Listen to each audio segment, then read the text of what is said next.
So I'm covering part of a major study that I've done. This is just a bit of it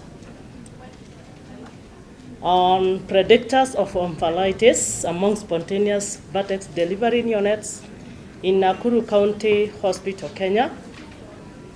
The co-authors are Dr. James Mwaura, Professor Ann Karani, all from University of Nairobi School of Nursing. I'm waiting for it to be, So that's it. Background, the beginning point, it's critical to note the first statement that newborns are a vulnerable group. Again, it's good to notice that neonates are not small babies, so they are unique in their own way. So globally, 2/3 of total infant deaths comprise newborns, and 99 of these are from sub-Saharan Africa and Southern East Asia region, whereby we find Kenya is part of that. Worldwide, 2.6 million neonatal deaths occurred in 2016, translating to approximately 7,000 deaths daily. That is something we cannot afford to miss out. That's something we cannot afford to miss out. Again, infections are a major contributor, with the majority of them starting as umbilical cord infection, then becoming systemic. We don't ignore that. There may be other reasons like maybe shocking, but truly the cause of neonatal deaths commonly is the infections. So omphalitis has remained a public health problem in developing and resource-poor countries, where it causes neonatal illnesses and deaths, according to IMDA data 2013. So for this reason, umbilical cord care continues to remain an active subject in scientific research. Currently, there is substantial disagreement in the recommendations made by healthcare providers to caregivers for umbilical cord care. That is another key note that you should think over it. For sure, some of us are still using alcohol. Some are using chlorhexidine. So that statement is something to note. These recommendations are often based on personal beliefs and mostly not supported by scientific evidence. So harmful traditional practices, like in cord cutting, tying, application of different substances to the umbilical stump, and unhygienic handling of the newborn or of the neonate by the caretakers may contribute to the entrance of infectious microorganisms, leading to consequential morbidity and mortality. Thus, understanding the proximal, intermediate, and distal determinants of omphalitis is critical in prevention of the same. So current presentation focuses on the intermediate determinants of omphalitis, and this being part of a larger study, the others are discussed in a different paper. So these intermediate include hygiene-related practices, mainly after discharge from the hospital, types of infant bathing practices, manner diapers are applied, attendance hand washing practices, rooming in skin to skin between the mother and the newborn, and the thermal care of the newborns. Methods. This study was conducted in Nakuru County Hospital, level 5 facility in Kenya. And what informed us to go for that specific place? It is a high volume hospital or facility. It averages 1,000 spontaneous vertex deliveries and 300 cesarean sections per month. And note the last bullet. It had the highest early neonatal mortality in 2014 at 36%, and with neonatal sepsis being a great contributor of those neonatal deaths. So that's what informed us to choose that facility. So it was a randomized controlled trial comprising 540 participants, systematically drawn. They were assigned study color and codes. We had the 3 cities then. So it was NBI, MSA, and Kisumu, which was, of course, Nairobi, Mombasa, and Kisumu. At the end of it, we had a 10% attrition, which left us with 485 participants who completed the study. Of course, we had chlorhexidine, alcohol, and dry cord care. So participants, again, were healthy-term SVD newborns who were 38 to 42 weeks gestation and had no anomalies. They had to weigh 2,500 to 4,000 grams, Apgar score of 8 and above at first minute, had nothing applied to the umbilical cord stump, had been roomed in with their mothers, had to be breastfed within 1 hour, and an informed consent was gotten from the caretakers.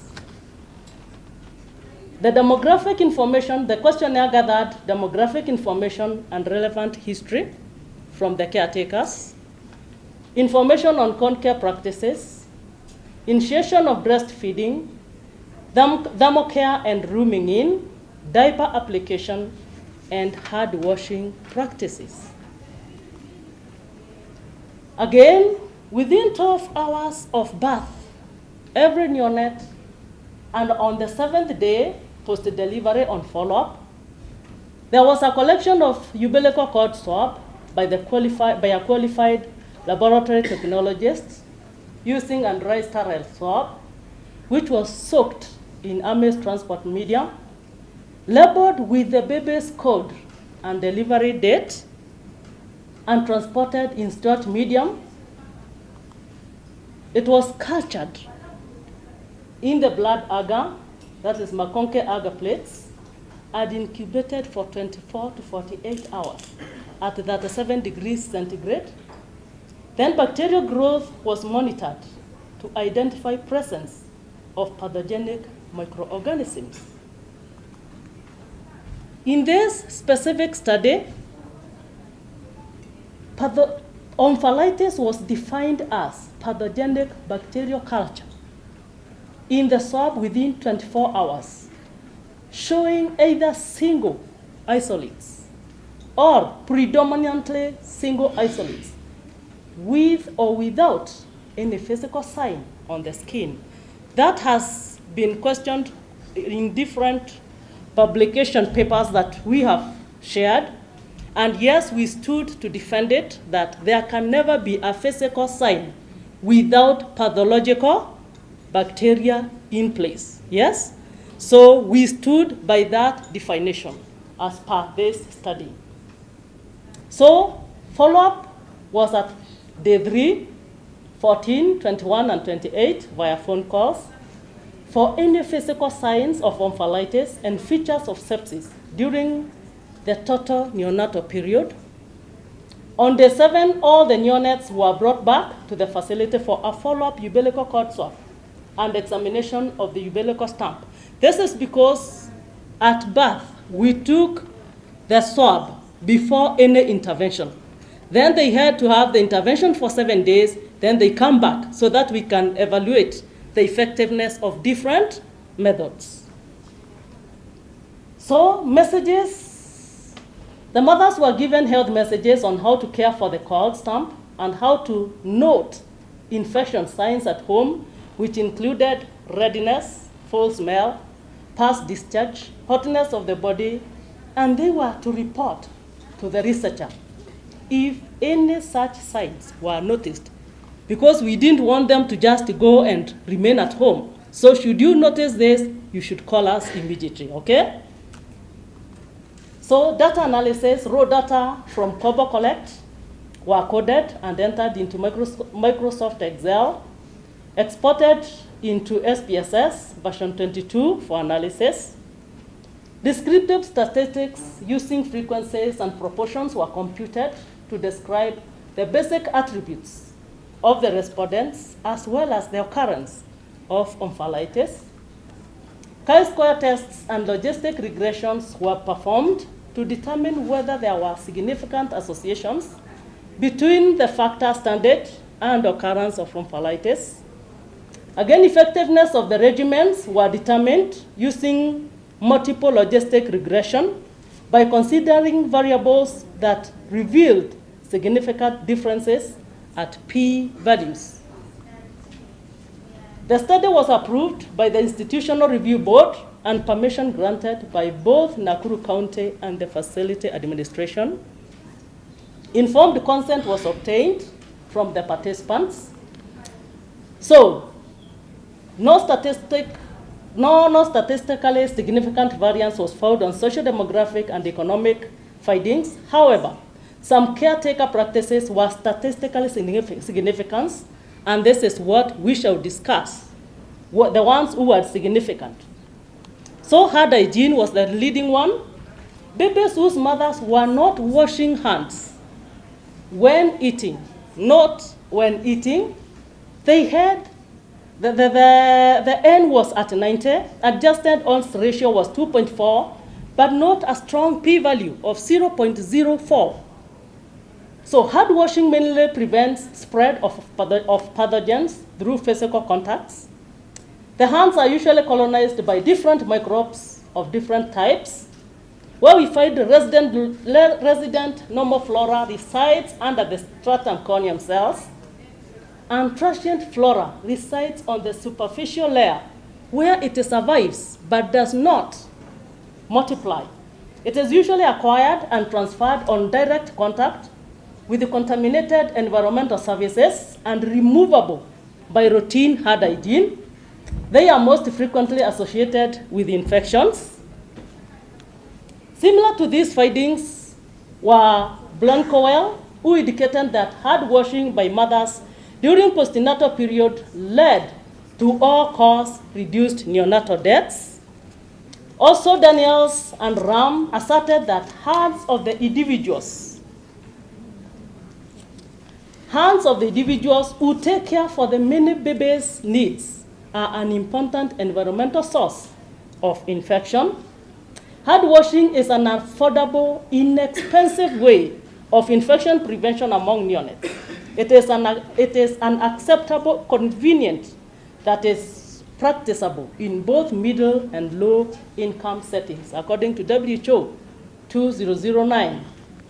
Diaper application is another one. Babies whose mothers did not fold the diaper backwards were twice more likely to have cord infection. Exposure of stamp before healing has been advocated to avoid irritation and more so minimize chances of soiling and exposing it to infections. According to Victorian Agency, they indicated that cord stamp provides a very good medium for culturing organisms, and its separation is by drying a green process. Hence, great need to keep it exposed to ensure continued dryness at all times. As I wind up, the last one is babies rooming in, where we find that babies whose mothers did not stay always in the same room had 6 times. Yes? Many studies have emphasized the importance and great need for rooming in, with the leading being making breastfeeding easier. And several studies have indicated that more milk is made by roomed-in mothers, breastfeed much sooner and longer periods.